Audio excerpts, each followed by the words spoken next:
Thank you. Thank you very much. Please be seated. Well, thanks for that wonderful welcome. This is a great event each and every year. I look forward to being here. For many years, I enjoyed being here with Wayne, and it's great to have Carl's leadership now. What a team we all try to make together. And as I walked around the room, 2 or 3 things came to mind that I see as exciting issues each and every year when I come here. First of all, I love your policy work. I've told you I've been proud of that for many years. I've got the current book, and I am waiting for the next book.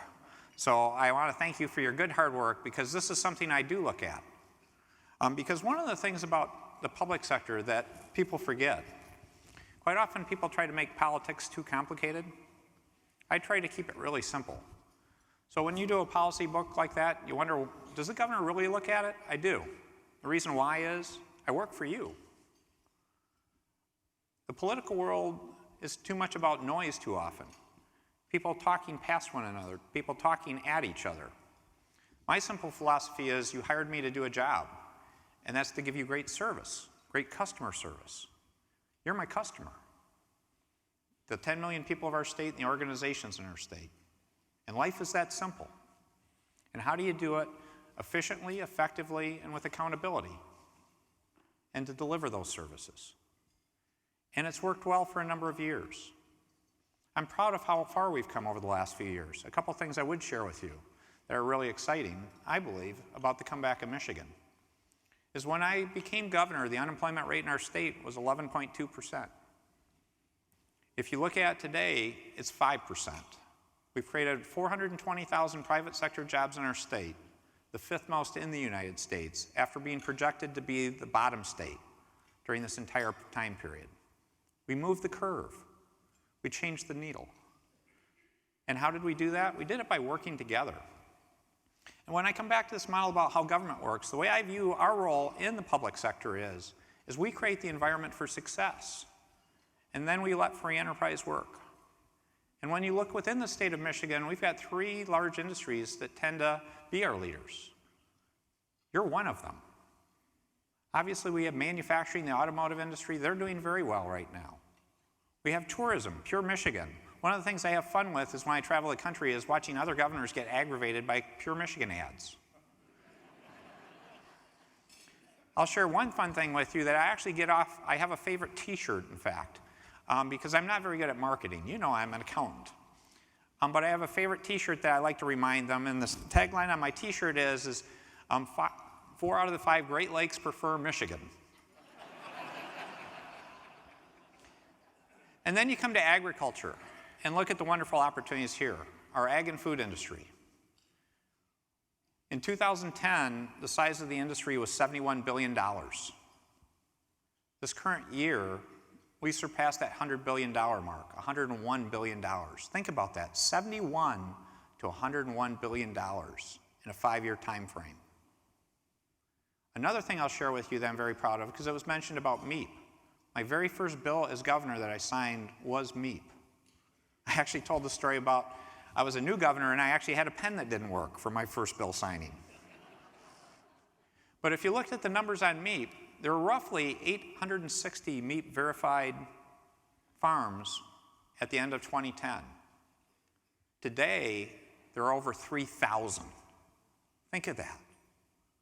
That's incredible, and that's due to you doing hard work. But when you do that hard work, we all win together. So the great opportunities in ag are in front of us still, though. For all those great accomplishments, I'm excited about the future.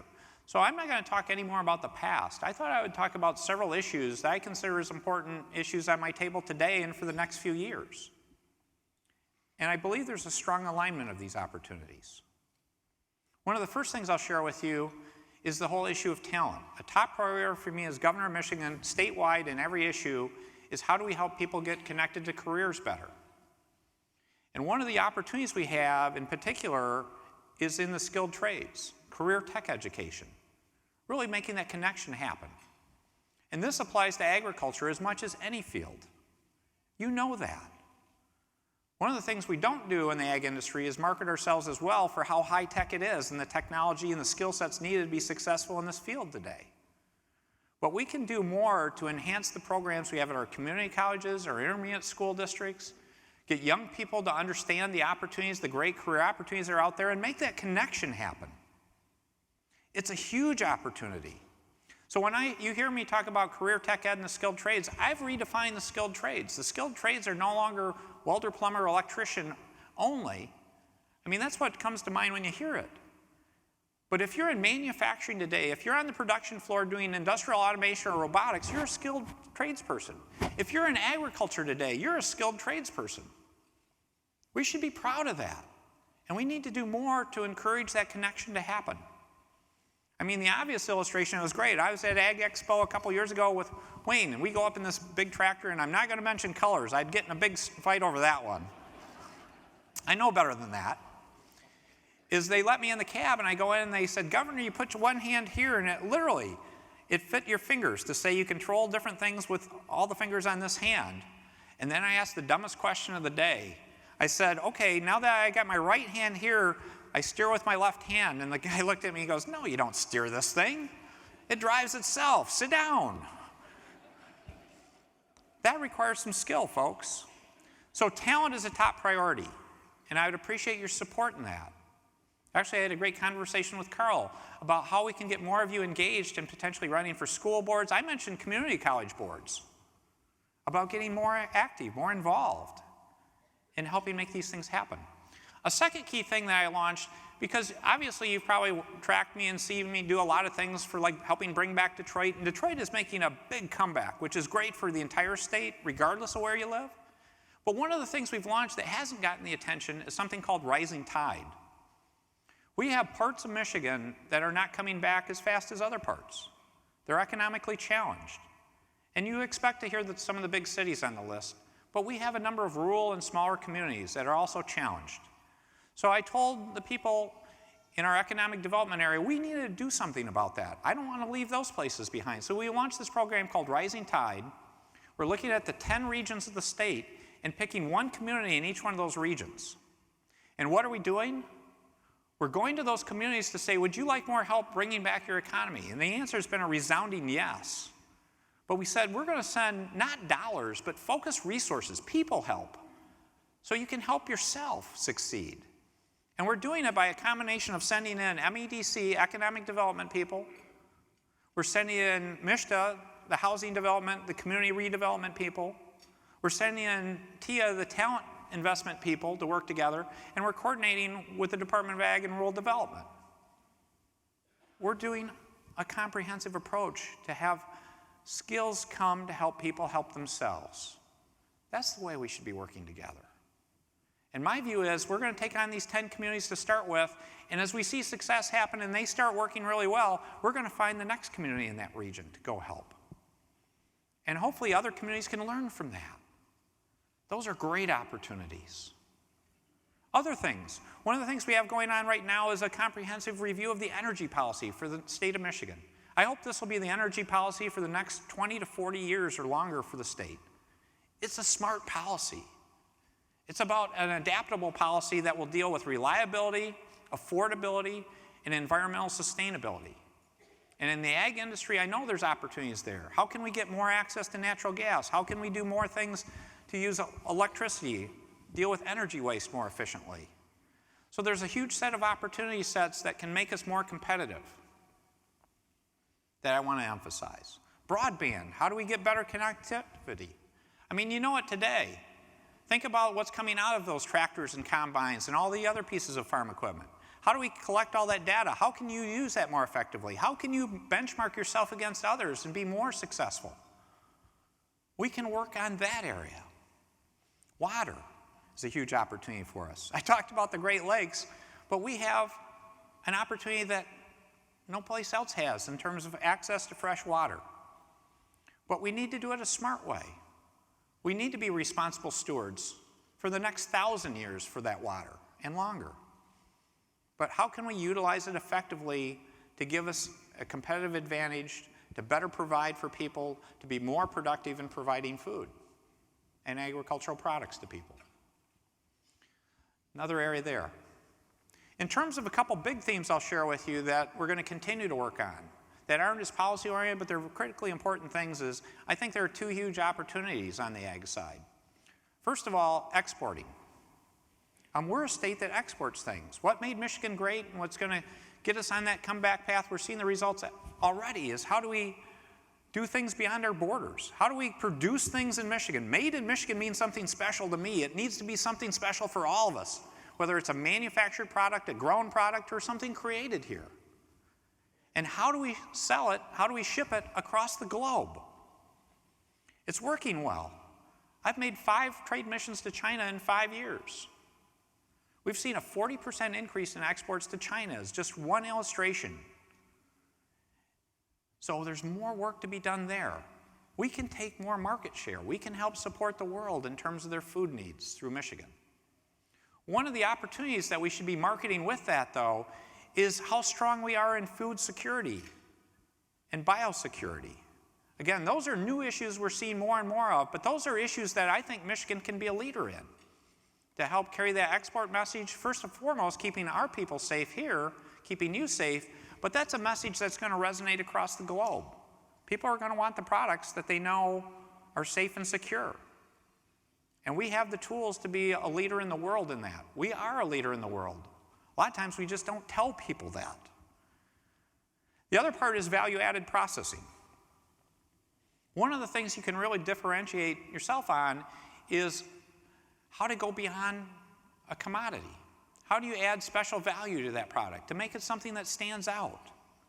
We've got some great opportunities we've been doing for decades in Michigan. Everything from pickles to cookies. We got a lot of great things. Cereal, all these wonderful products where we're value-added processing in Michigan already. But we're seeing new opportunity. It's exciting to have a new pork processor come to Michigan. They're talking about 10,000 hogs a day going to 20,000 hogs a day. That's a lot of hogs, folks. But how do we keep up that mindset? Not just bringing people into Michigan to do that work, but how do we create those ideas ourselves? How do we innovate? That's something we can do more, and that gets back to research and development. How do we come up with innovative ideas and product ideas? One I'm proud of, it was great. I did a visit a couple years ago to Michigan Sugar. And it was funny. It was a tremendous experience to watch them make the sugar from a sugar beet. But at the end, they said, Governor, we want to show you something new we're doing. And it was as simple as they are adding molasses. They were making brown sugar now, in addition to traditional sugar. That was a great opportunity for value-added processing. Let's think about that. And again, when I say let's think about it, we want to be there to be a supportive partner. We need you to help innovate on the front end of that. And then how we can take that, how we can communicate that, and how we can succeed together. The thing I'll leave with you is the most important thing. Because I've talked about some policy things, I've talked about some opportunity things, but the coolest thing that's happened over the last 5 years that I'm going to work as hard as possible is we're working better together.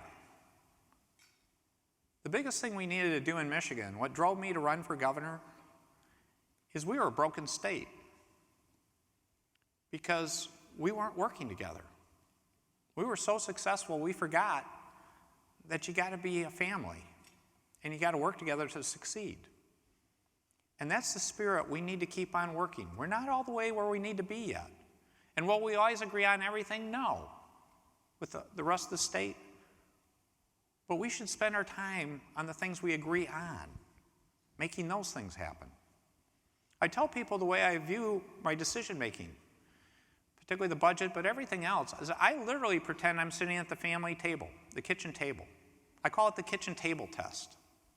Just think about that.